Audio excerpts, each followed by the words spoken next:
একবার অন্তত একাকে সারাটা দিন এখানে কাটিয়ে দেবে নিজের মতো করে। আর একটা আসার কথা বলছিলাম যে আমরা মাঝে মাঝে দিশাহারা হয়ে যাই, অনেক রকমের চিন্তা, অনেক রকমের বিবাদ আমাদের মধ্যে এসে যায়, আমরা ভুলে যাই কোথা থেকে আসলাম। আমরা যখন পথ হারিয়ে ফেলি বিভেদের মধ্যে, এক একজন এক এক দিকে যাওয়ার জন্য তাকিতে দাঁড়াতে অত্যাচার করে, আমার দিকে আসতে হবে না, খবর দেয়। এবং ঠিক বলে সে মনে করছে ঠিক করছে এটা।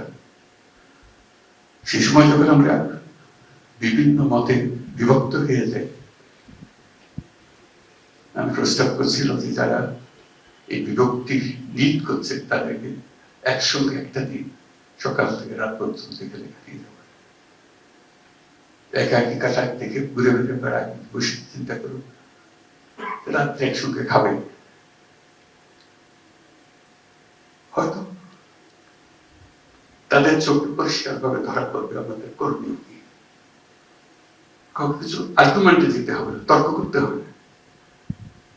এখানে সমস্ত তর্কের অবসান, এখানে হলো আত্মাবিষ্কার। সকল শিক্ষার্থীর ডেস্টিনেশন হোক, বছরে যখন তারা ফিল্ড ভিজিট করে, এই করে একটা ফিল্ড ভিজিট যেন এখানে করে, সেই ব্যবস্থা যেন রাখা হয়। এটা কোনো পাঠদান করার জন্য না, জাস্ট ঘুরে বেড়ানোর জন্য, দেখার জন্য, তাদের প্রশ্নের জবাব দেওয়ার জন্য। কেন এটা করছিল, কি হয়েছিল তার, এরা কারা। একটা কয়েক মিনিটের একটা ছবি দেখেই আমাদের এত কান্না কেটে। সব কাহিনী একত্র করলে আমাদের অবস্থান কি হবে বলে। আমরা তো সেখান থেকে আসতেছি। যারা এটা তৈরি করেছে এত চমৎকার ভাবে, এখনো সম্পূর্ণ হয়নি,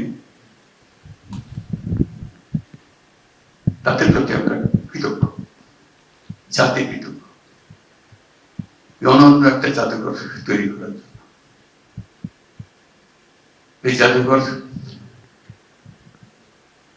এই দিশাহারা জাতির পথ খুঁজে দেবে, এখানে পথের ঠিকানা পাওয়া যাবে।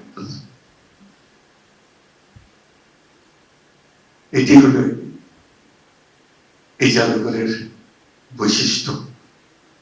এটাকে জাদুঘর বলবো কিনা, এটা তো কোনো নতুন নাম হবে কিনা এটার জন্য সেটা অন্যরা বিবেচনা করবে, কিন্তু এটা অনন্য একটা জাদুঘর, যেখানে জাতি পুনঃ নিজেকে আবিষ্কার করবে। তো যারা এটার প্রণেতা, বিচ্ছিন্নভাবে আমরা সব টুকরে টুকরে সব জানি, আমরা কোনোটাই অপরিচিত, সবার পরিচিত। আয়নাগরের বাসিন্দা তো এখানেই আছে, যারা পরিবারের বাবা মা আত্মীয় স্বজন হারিয়েছে, তারাও এখানে আছে। কিন্তু এটা সবার মাঝখানে, সবার মনের মধ্যে ধরে দেওয়া, এটা তো সুন্দরভাবে তুলে ধরেছে। তার জন্য চিরদিন জাতি কৃতজ্ঞ থাকবে, তাদের প্রতি আমরা কৃতজ্ঞতা জানাই এবং একটা হাত তালিও দিয়ে দিতে। সবাইকে ধন্যবাদ।